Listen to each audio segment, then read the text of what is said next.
Hanmanthia, not here. Thank you, sir. Yes. Sir, I am here. Okay. Sir, this bill is basically says that solution to the disputed tax arrears and is applicable to disputes pending as on 31/1/2020. Sir, the pending disputes may be because of pending appeals filed in the income tax department and filed by the income tax department officials also and the taxpayers also. Sir, on the first dispute scenario, this bill says it has to pay 100% tax of the disputed tax by the taxpayer with the promised waiver of the attached penalty and interest.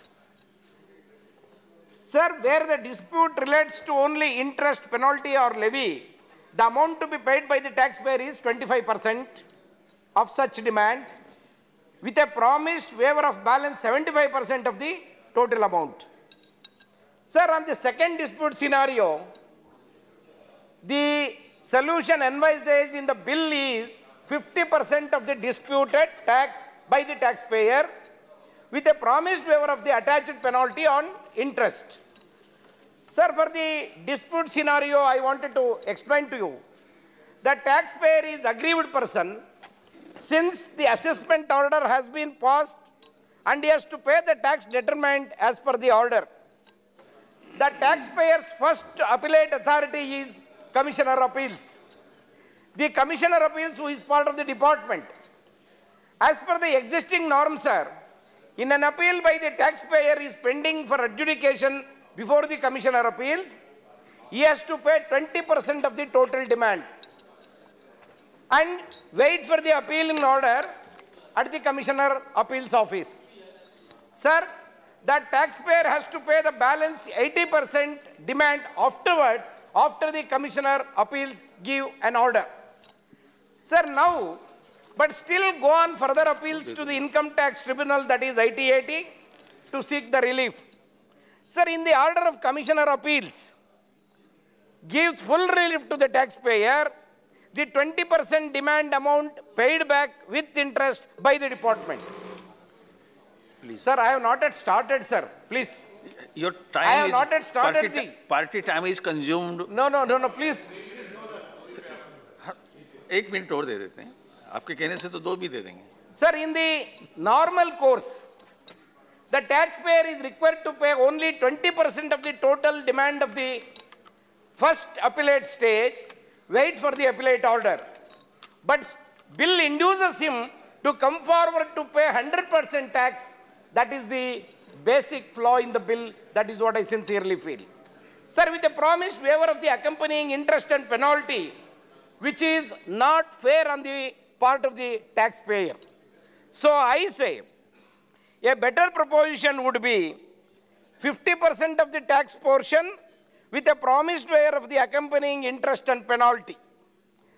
Another point is that there is at least 50% success rate in winning an appeal by the taxpayer in the first appellate stage. In the normal event of his case, failing in the first stage, he can approach ITAT, High Court, Supreme Court. These are all the provisions available to him. Hence, forcing the taxpayer to pay 100% under the scheme is a premature exercise. Sir, in the second dispute, scenario 2, I just wanted to make it a point, a very peculiar situation to the taxpayer, because in simple terms, there is no dispute in this scenario as per the doctrine of jurisprudence. Sir, the situation basically arises when the assessing officer passes the assessment order determining certain amount of tax and interest payable, on which the taxpayer has gone on appeal before the Commissioner of Appeals and won the case here also. So as per the existing norms, the department has to refund back the 20% which the taxpayer has paid. Instead, as per the bill, sir, the taxpayer is now dragged into a truce when there is no battle at all in the first place. The department may have every right to file an appeal against the favorable order to the taxpayer passed by the Commissioner of Appeals.